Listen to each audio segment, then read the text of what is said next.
जैसा आप सभी जानते हैं कि चाइना और अमेरिका फिलहाल दुनिया की दो बड़ी सुपर पावर्स बन गई हैं। आर्थिक रूप से अगर महाशक्तियों की बात की जाए तो जहां अमेरिका अपने आप में आर्थिक महाशक्ति है, चाइना उभरती हुई महाशक्ति है। और आने वाले समय में अगर अमेरिका को कोई पीछे छोड़ सकता है तो वो चाइना है। इसकी ग्रोथ रेट है और ये आने वाले समय में लगातार लग रहा है।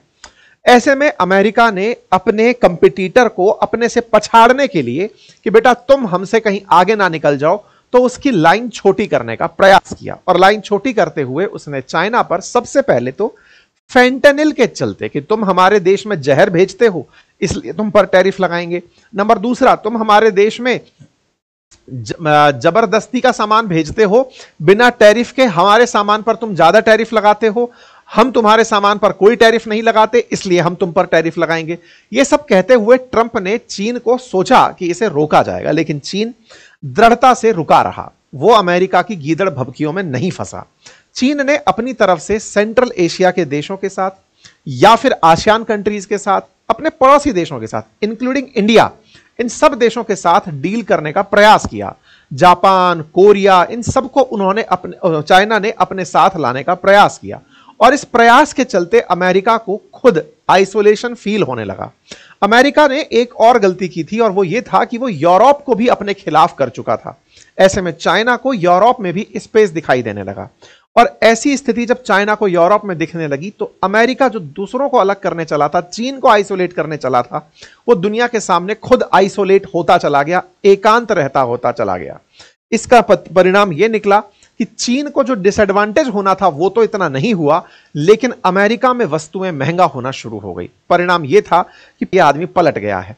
यह पलटना लोगों को भी पता था कि यह पलटेगा। इसके पलटने के मेजर रीजन ये थे कि ये बहुत ही बिना गणित के यानी कि अनकैलकुलेटेड मैनर में किए गए टैरिफ थे। इन्होंने अब तक अमेरिका को जिस तरह बनाया बढ़ाया था, पिछली बार भी इसका टर्म रहा था, इससे पहले भी जो राष्ट्रपति रहे हैं उन्हें, और उससे पहले भी बहुत सारे अर्थशास्त्री अमेरिका के विकास में योगदान दे चुके हैं।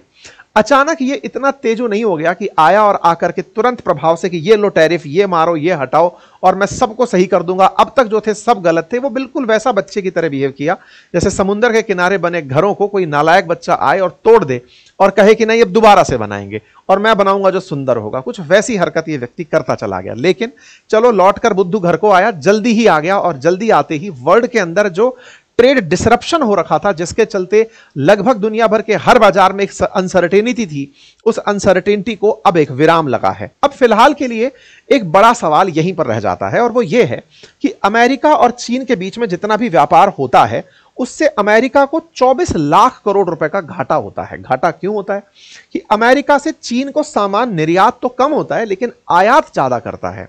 अमेरिका जब सामान ज्यादा मंगाता है तो उससे घाटा होता है।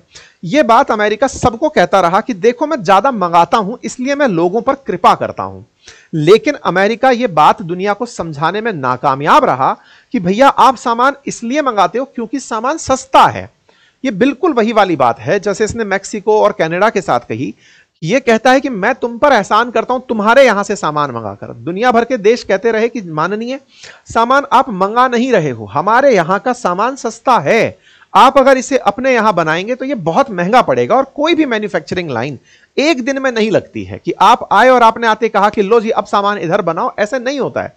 आपको उसके लिए लोग चाहिए होते हैं, वैसे कि वैसे ही आपको कार्मिकों की जरूरत पड़ती है, काम करने वालों की जरूरत पड़ती है। और आपने जो ये बात कही कि मैं तो बस तुरंत प्रभाव से सब बदल दूंगा, मेक अमेरिका ग्रेट अगेन कर दूंगा, ये केवल बयानवीर थे। आप पलटीबाज थे और आप पलट गए।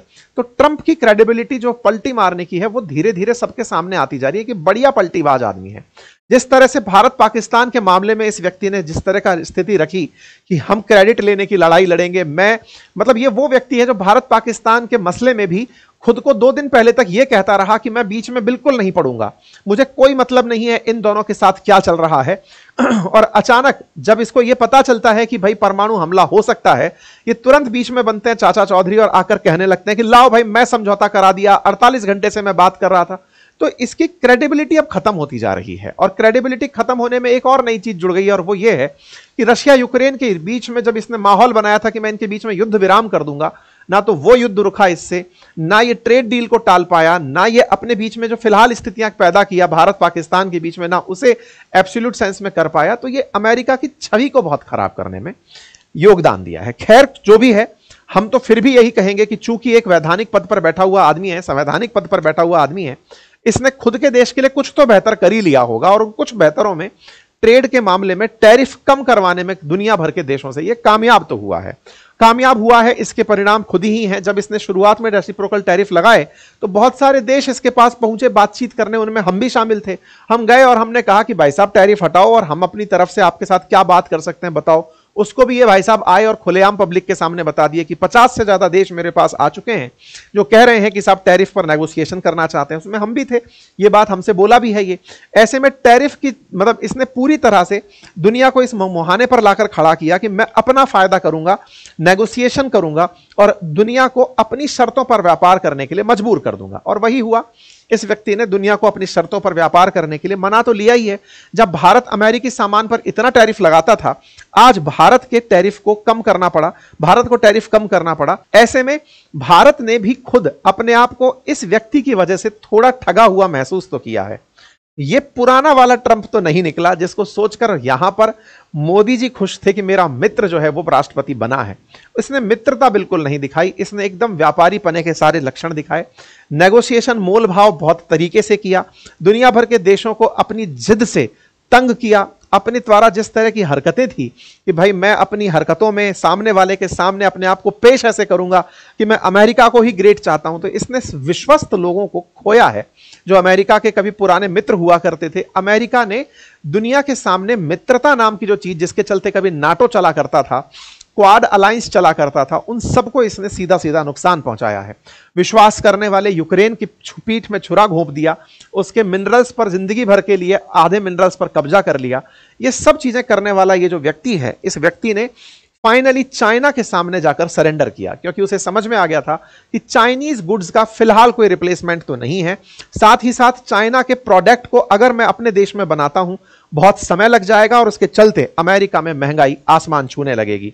और अगर अमेरिका में आसमान छूती महंगाई बढ़ती है, ऐसे में दुनिया भर के लोगों की नजर में अमेरिका मजाक बन जाएगा। फिलहाल के लिए चाइना ने अपनी तरफ से इनके साथ झुकने की जब मना की कि साहब आप कितना भी बहस कर लो, हम आपके साथ झुकने वाले नहीं है, क्योंकि चाइना भी अपनी बात समझ गया था। ये बिल्कुल वैसे ही है, आप अगर किसी व्यक्ति से कोई काम करा रहे हैं और वो आपको बताता है कि साहब मैं इससे सस्ते में काम नहीं कर पाऊंगा, मैं ऑलरेडी आपको सबसे कम कीमत पर माल दे रहा हूं, अब आप कहते हो कि नहीं मैं कहीं और से ले लूंगा, तो बोले लेके आ जाओ, मिल जाए तो ले लेना, मेरे यहां तो यही है। तो एक प्राइस की दुकान के रूप में चाइना ने अपने आप को टैग किया और टैग करके फाइनली चाइना अमेरिका के सामने अपने आप को सही सिद्ध करने में कामयाब हुआ। लेकिन हम इस बात की खुशी मना रहे हैं क्या?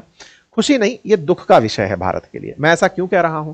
2-3 मायने में है। पहला, भारत ने एक उम्मीद बनाई थी और वो उम्मीद ये थी कि चाइना के कंपैरिजन में इंडिया बाजार बनकर निकलेगा, और हुआ भी ये था कि एप्पल वगैरह भारत के अंदर बाजार तलाशने लगे थे कि हम यहीं पर काम करना शुरू करेंगे। पहली तो नुकसान हमारे लिए ये है। लॉन्ग टर्म में इसका जो नुकसान होगा वो आपके आने वाले समय में बताया जाएगा। फिलहाल शॉर्ट टर्म में जो नुकसान है वो जो यही कि चाइना ने अपने आप को इस पूरे क्षेत्र में एक पावरफुल कंट्री के रूप में स्थापित कर लिया है। आज चाइना इस ट्रेड डील के माध्यम से जीत कर बाहर आया है, हार कर नहीं। अमेरिका को नेगोशिएट करना पड़ा, चाइना अपनी जगह खड़ा रहा। चाइना ने जिस तरह की ट्रेड डील की उसमें अमेरिका के सामने ना झुकने की जो उसने आदत दिखाई, उसने अपने आप को दुनिया के बहुत से देशों के लिए एक लीडर के रूप में स्थापित किया है।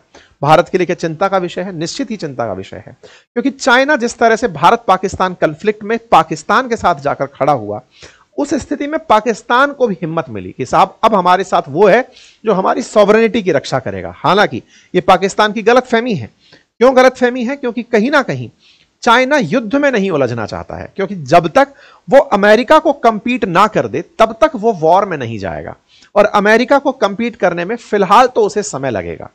ऐसे में वर्ल्ड की महाशक्ति बनने तक वो केवल सप्लाई चेन बना रहेगा, और वो ऐसे में पाकिस्तान जैसों को केवल भरोसा देकर चलेगा कि हां मैं तुम्हारे साथ हूं और तुम्हारे साथ भारत के खिलाफ षड्यंत्र रच सकता हूं, लेकिन मैं कुछ और नहीं करूंगा। खैर, इन सभी चीजों के बीच में भारत अपनी तरफ से अपनी स्थितियों को मजबूती से पहचाने, और जब बाजार में बात हो चाइनीज गुड्स को रिप्लेसमेंट देने की, तो इंडिया बहुत अच्छे से अपने आप को एक प्रोडक्शन लाइन के रूप में विकसित कर सकता है। चाइना के साथ अमेरिका जिस तरह के ट्रेड डेफिसिट में है, चाइना का मानना है कि अमेरिका का मानना है कि इस ट्रेड डील के बाद में चाइना और अमेरिका के बीच में जो व्यापारिक घाटा है वो कम होगा, अमेरिका को टैरिफ से फायदा होगा। 10% टैरिफ ही अमेरिकी गुड्स पर लगेगा, इसलिए सामान बढ़ेगा, अमेरिकी सामान ज्यादा चाइना में बिकने जाएगा और चाइनीज गुड्स पे 30% टैरिफ है। तो ऐसे में अमेरिका टैरिफ से पैसे कमाएगा और टैरिफ से कमाए पैसे से ट्रेड डेफिसिट जो लगभग 1.2 ट्रिलियन डॉलर के लगभग का है, बोले उसमें हम लोग कमी करने में कामयाब होंगे। फिलहाल के लिए इतना ही। जानकारी पसंद आई हो तो साथियों से साझा करें, चैनल पर नए हैं तो सब्सक्राइब करने